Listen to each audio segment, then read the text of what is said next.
So iris is actually a circular disc corresponding to the diaphragm of a camera. Now it is lying in the frontal plane of the eye between the anterior chamber and posterior chamber.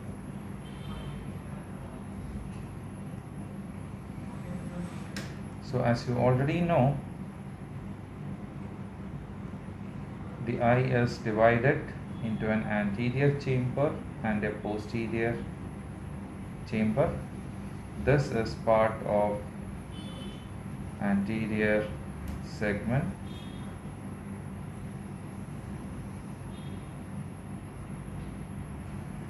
Whatever we see behind the crystalline lens is the posterior segment. So the structure that divides the anterior segment into an anterior chamber and posterior chamber is the iris.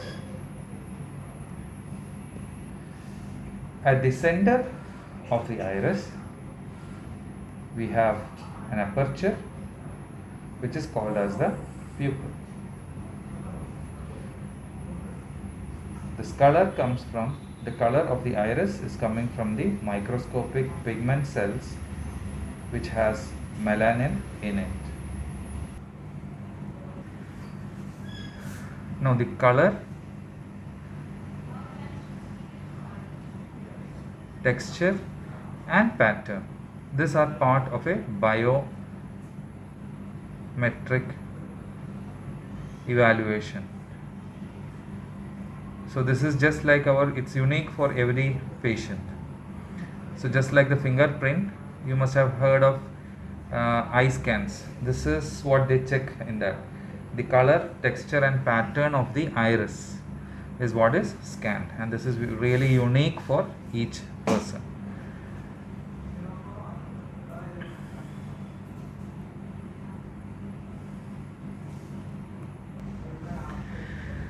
Now the iris is actually divided into a ciliary zone and a pupillary zone. Pupillary zone is the area that is close to the pupil, and ciliary zone is that area that is at the periphery.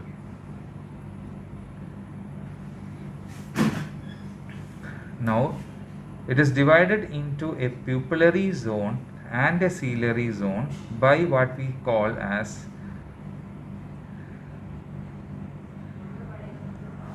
collarettes.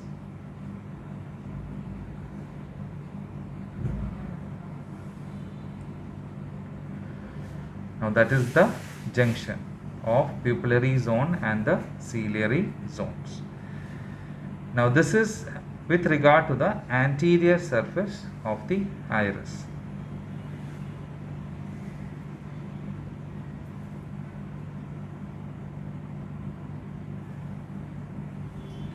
Now the ciliary zone has radial streaks, crypts and contraction furrows. So with regard to the ciliary zone, which is the peripheral area, these are the crypts area, the area where you see a lot of crypts in the eye. Now the next is the contraction furrows, that is this. Lot of muscles are being seen here in a radial beautiful pattern. These are the contraction furrows. We can also see a few peripheral crypts. Now these crypts are what we take up to do a YAG PI, which is something we do in ankle closure glaucomas. So we take use of this peripheral crypts and do the YAG laser. Now we have radial streaks that is formed by the radial vessels, and they straighten on meiosis and gets wavy during mydriasis. Crypts, peripheral and central. Central ones are the near collarets, the other one is at the root. Contraction furrows are prominent, which are seen in the outer ciliary zone, and they get more prominent in mydriasis.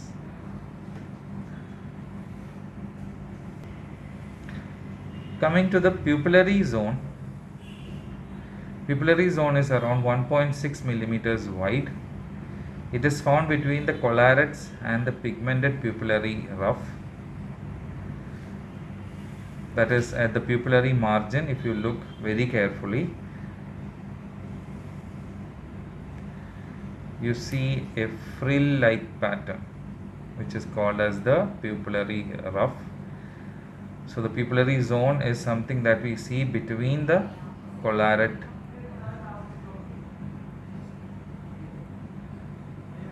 and the pupillary ruff. The pupillary ruff is representing the anterior end of the embryonic optic cup, which will be more easily understandable when you do the embryology of the iris. Now, the pupillary ruff is actually the representation of the anterior part of the optic cup. Now, the posterior epithelial layers of the iris is extending forward at the pupillary margin, giving rise to the pupillary ruff.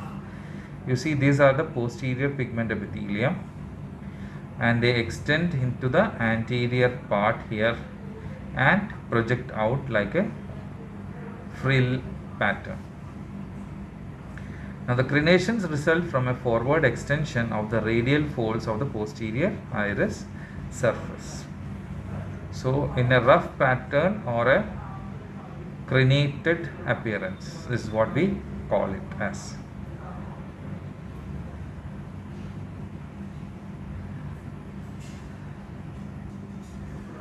Now, in the posterior surface of the iris, anterior surface we have divided it into a pupillary zone, ciliary zone.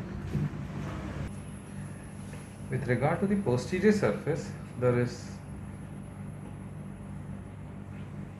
Schwalbe's contraction folds, there is Schwalbe's structural furrows and circular furrows. Now, none of these are actually clinically important. Now, radial furrows are commencing 1 millimeter from the pupillary border, and the Schwalbe's structural furrows are around 1.5 millimeters from the pupillary margin, and the final radial furrows are more marked near the pupil. The pupil is actually defined as an aperture that is present in the iris, and the size is usually about 3 to 4 millimeters in diameter. Now, which regularizes the amount of light that is reaching the retina. Like if the patient is in the dark, it will dilate to more than 4 millimeters, and if the patient is standing in brightness, it constricts to a size that is less than 4 millimeters. With regard to embryology, the iris is actually divided into 3 layers, that is in cross section. Like if this is the iris, now it is divided into a superficial mesenchymal layer and deep mesenchymal layer and a posterior surface. Like if this is the anterior surface, from anterior superficial mesenchymal layer, deep mesenchymal layer, and third is the posterior surface. Now the superficial layer is actually having the ciliary border to the collaret, and it gives color to the ciliary portion of the iris, and it lies, and in it there is iris crypts that is bounded by the trabeculae of collarettes. So it is this area from the collarette in the ciliary zone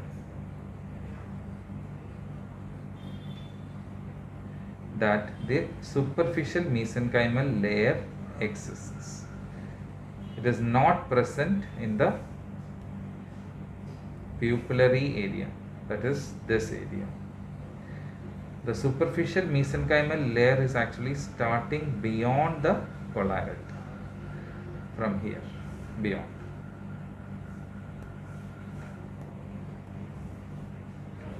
And it has lot of crypts in the pupillary margin, crypts at the periphery as well. And it is responsible for giving the color to the ciliary portions. Coming to the deep mesenchymal layer, ciliary body to the pupillary edge is the deep mesenchymal layer. The superficial mesenchymal layer is loosely attached and glides freely over the deep mesenchymal layer. When the pupil gets dilated, the pupillary edge approaches nearer to the collarettes. So as the pupil gets dilated,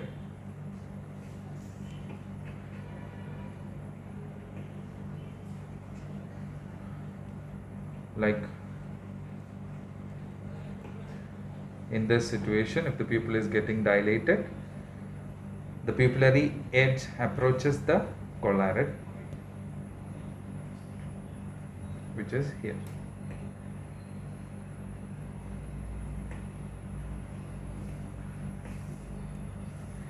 Coming to the posterior surface, this is dark brown in color, smooth appearance, and it displays radial and circular furrows. What are the muscles that we see in the iris? It is actually two groups of muscles. One is the sphincter pupillae, which is constricting the pupil or causes miosis, and the next is the dilator pupillae, as the name clearly suggests. So as it is given, sphincter pupillae is a circular group. So it is this muscle, that is the circular group, and the dilator muscles are in the periphery, and it is as given, it is in the radial groups, in lines in a radial fashion all throughout. And when would a pupil constrict? It constricts in brightness. So the sphincter pupillae will act in brightness, and the dilator pupillae acts in dim light. So the pupil dilates in dim, so it is D for D. In bright light it will constrict.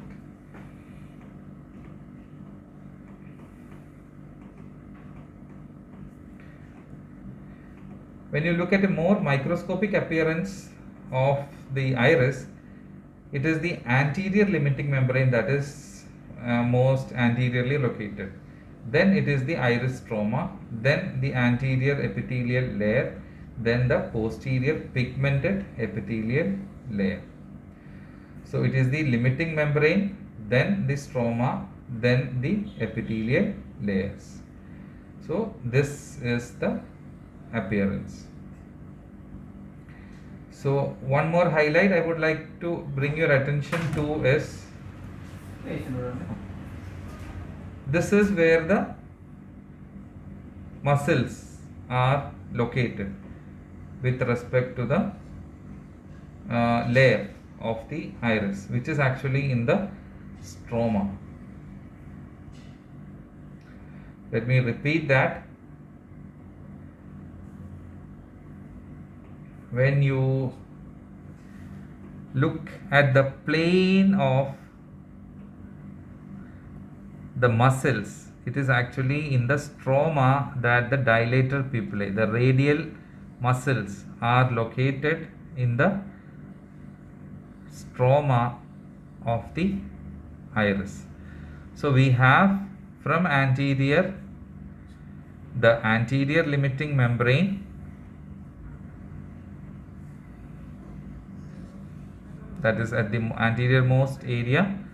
Then you have the stroma, wherein the sphincter pupillae and the dilator pupillae muscles are located, and underneath that we have the anterior epithelial layer and the posterior epithelial layer.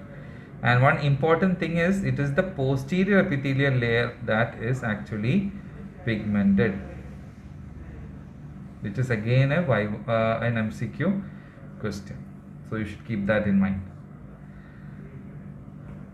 We have the anterior limiting membrane. Once again, we have the stroma, we have anterior epithelial layer, posterior epithelial layer, and it is the posterior epithelial layer that is pigmented. And you can see it going through, waving around along the ciliary body, and is going on. And it is important to know which layer in the ciliary body and which layer in the choroid are pigmented. That we will discuss later. Now you should know that it is the posterior epithelial layer which is pigmented in iris. It is P4P.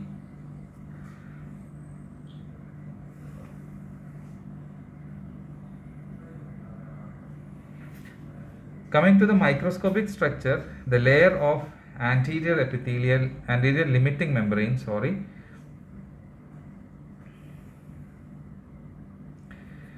the anterior limiting membrane is actually consisting of melanocytes and fibroblasts, and it is deficient in areas where there are no melanocytes or fibroblasts, in the areas of crypts, and they have very thin at the contraction furrows.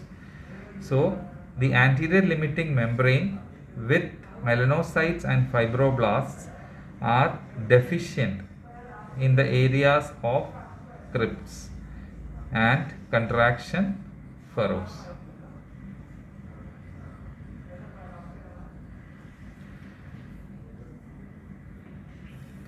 And the definite color of iris depends on this layer. So whether the eye is looking brown, whether it is looking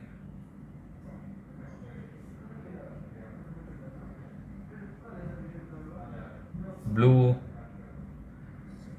all depends upon the anterior limiting membrane, anterior limiting layer of the iris. Now here again, this is the anterior epithelium, this is the posterior epithelium, this is the stroma, and this is the anterior limiting layer. And at the areas of furrows and crypts, in fact, this is very deficient and thin.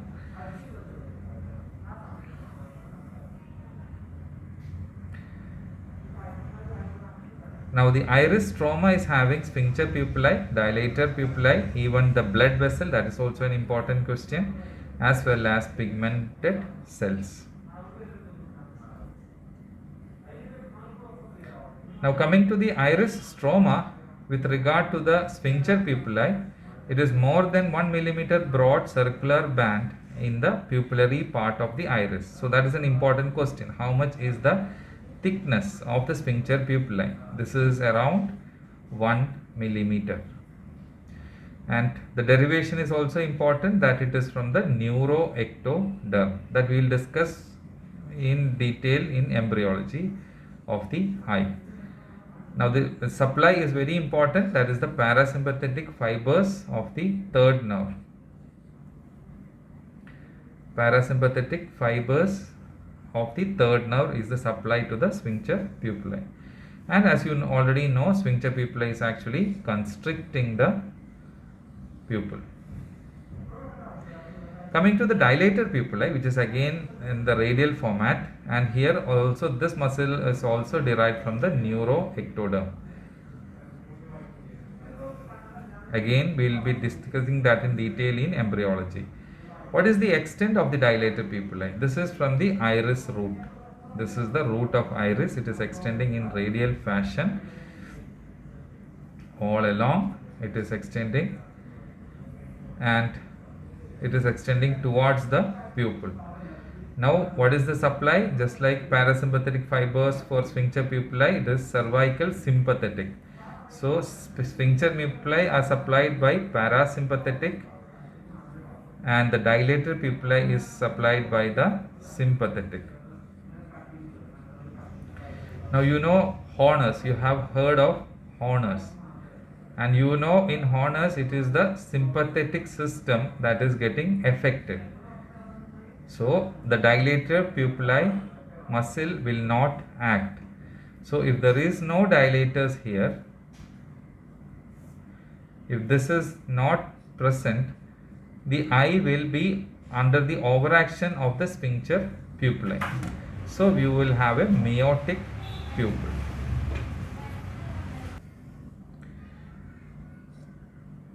Now, coming to the blood vessels that we see in the iris stroma, these are called as radial vessels of circulus arteriosus major, and they are responsible for the radial streaks that are present in the iris, and they straighten up when the pupil is constricting. That is because of the stretching that we see in the pupil.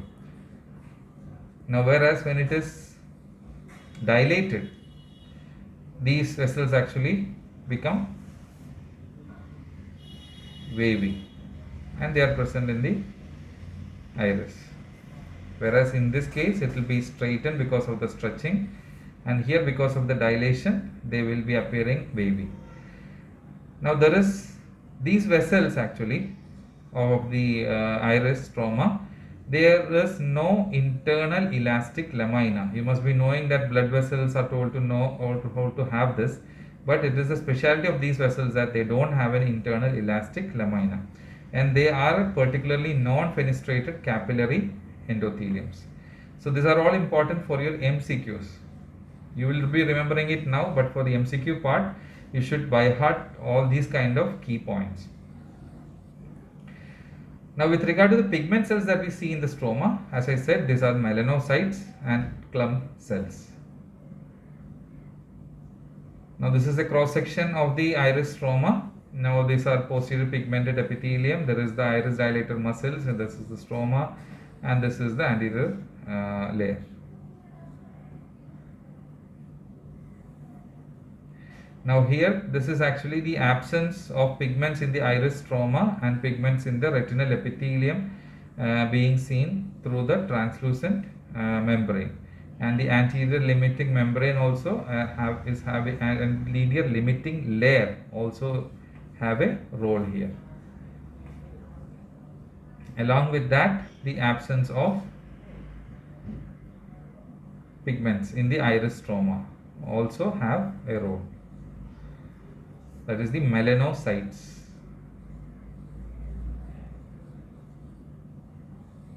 And you know in albinism, again you see a similar iris. This is because of decreased melanocytes.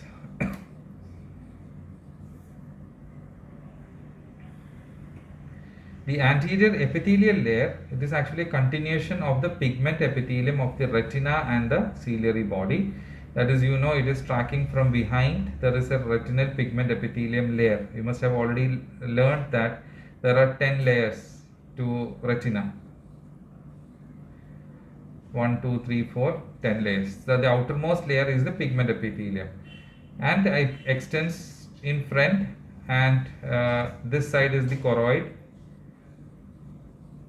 and you have then the ciliary body, and then the iris. So it is actually the retinal pigment epithelium is extending, and it is becoming the anterior epithelial layer of the iris.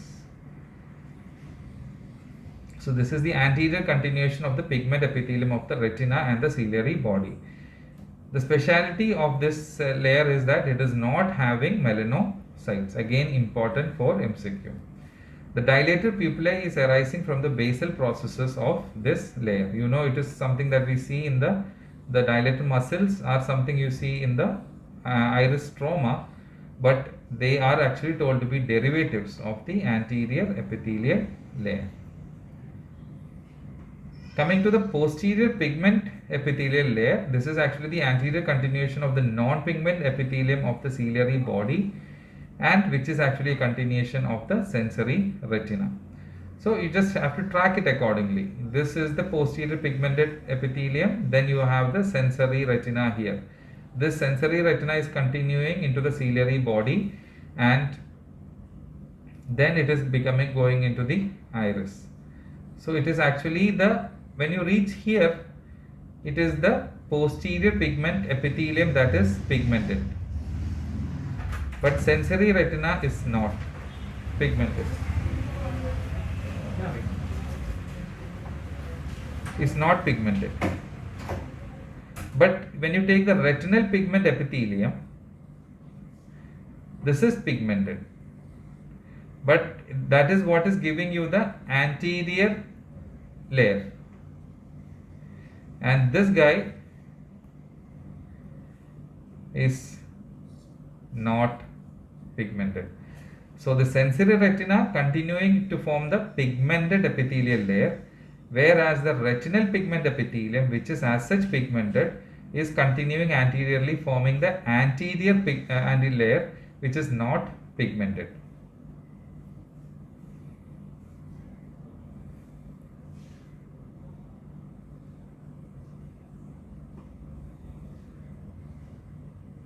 So you can see it clearly, anterior epithelial layer is not having melanocytes, but it is the continuation of pigment epithelial layer. Whereas this is having pigmentations, and it is a continuation of the sensory retina, which is not pigmented. And this is actually a derivative of the internal layer of the optic curve.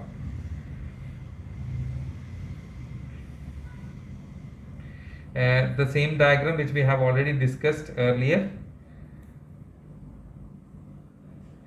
The dilated pupillae, the anterior limiting membranes, the sphincter pupillae, the stroma, the anterior epithelial layer, and the posterior epithelial layer.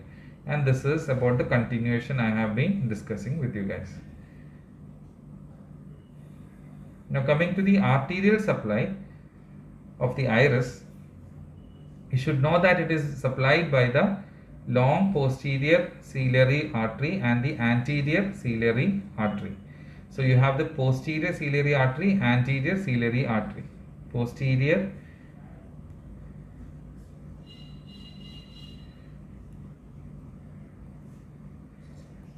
this is posterior and there is anterior, and it is long posterior in fact. So you can see the artery going here. This is the posterior. So this is the posterior ciliary artery, and this is the anterior ciliary artery. And posterior ciliary is actually long posterior ciliary artery. Now they are forming two arterial arcades. There are two arterial arcades being formed, which is major and minor circulus arteriosus.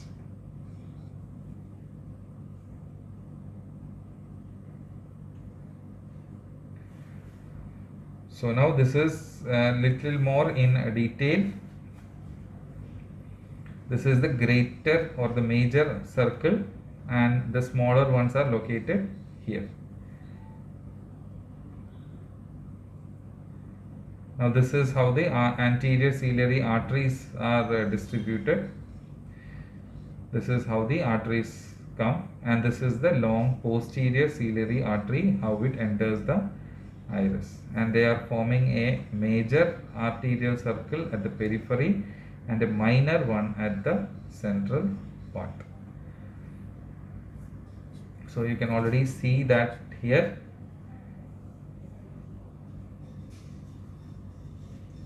There is a central red area being marked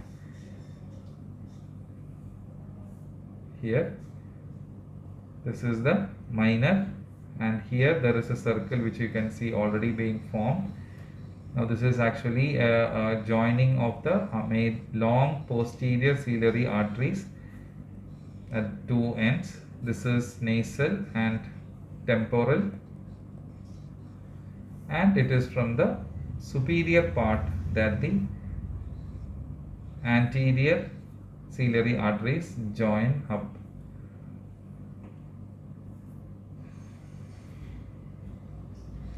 As well as inferior part. This is anterior ciliary artery. This is posterior. From temporal and nasal, and superior and inferior is the contributors from the anterior ciliary artery. Now the venous drainage, you should know that it is from the vortex veins, and there are around 4 to 8 in number. There is a superior one, supero-temporal one, there is a supero-nasal one, there is infero-temporal and infero-nasal. That is, it is all in a oblique manner.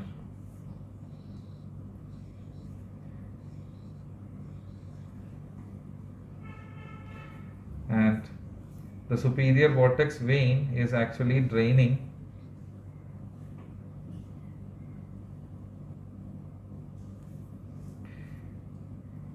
the superior vortex vein is draining into the superior ophthalmic vein. Superior vortex vein is draining into the superior ophthalmic vein. The inferior vortex vein is draining into the inferior ophthalmic vein. Now this is about the venous drainage. Now you know this is the superior ophthalmic vein, this is the inferior ophthalmic vein, and these are the vortex veins that is located at the superior and inferior ends. There is anterior ciliary veins, intrascleral channels, all for helping in drainage. Now these ophthalmic veins are finally ending up in the cavernous sinus, which is in the pituitary area. So an infection within the eye can spread through the vortex vein into the cavernous, which is in the brain. So that are the reasons why we don't retain an infected eye for long. If there is a corneal ulcer, if there is endophthalmitis, all that can spread through the veins and cause problem.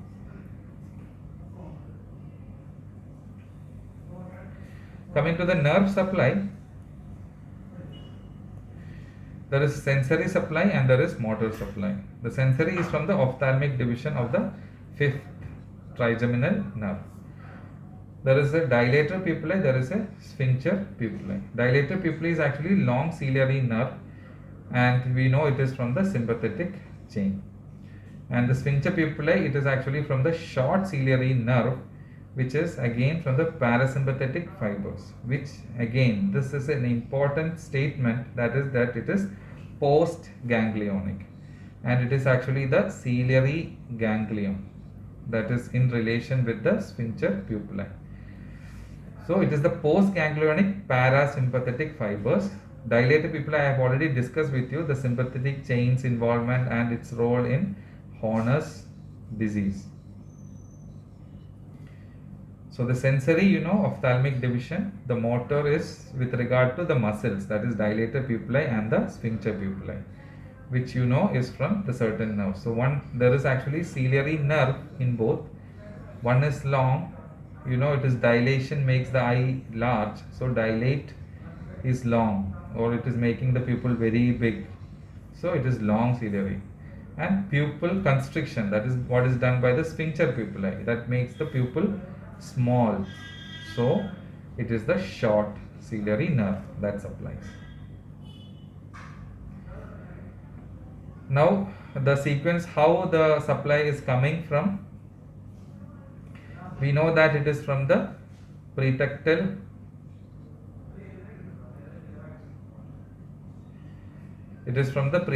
nucleus, then it goes all the way into the Edinger-Westphal nucleus. From the Edinger-Westphal nucleus it goes as the oculomotor nerve, and it is synapsing at the ciliary ganglion, and from there it is rising as the short ciliary nerve and supplies the sphincter pupillae.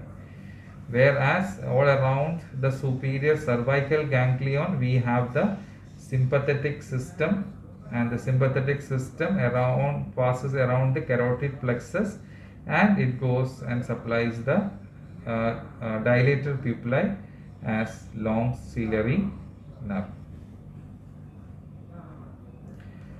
So one thing I would like to highlight here is sympathetic is for dilators and parasympathetic is for constrictors. So accordingly, when a disease affects one area, the other will overact. For example, if it is the sphincter pupillae that gets paralyzed, or it is the parasympathetic system that gets affected, then the dilator muscles or the dilator pupillae will overact and dilate the pupil. On the other side,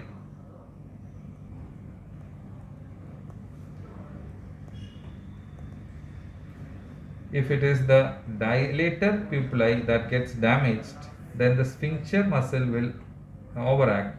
That means if there is some problem in the sympathetic system of the eye, the parasympathetic will overact. So the pupil will appear small.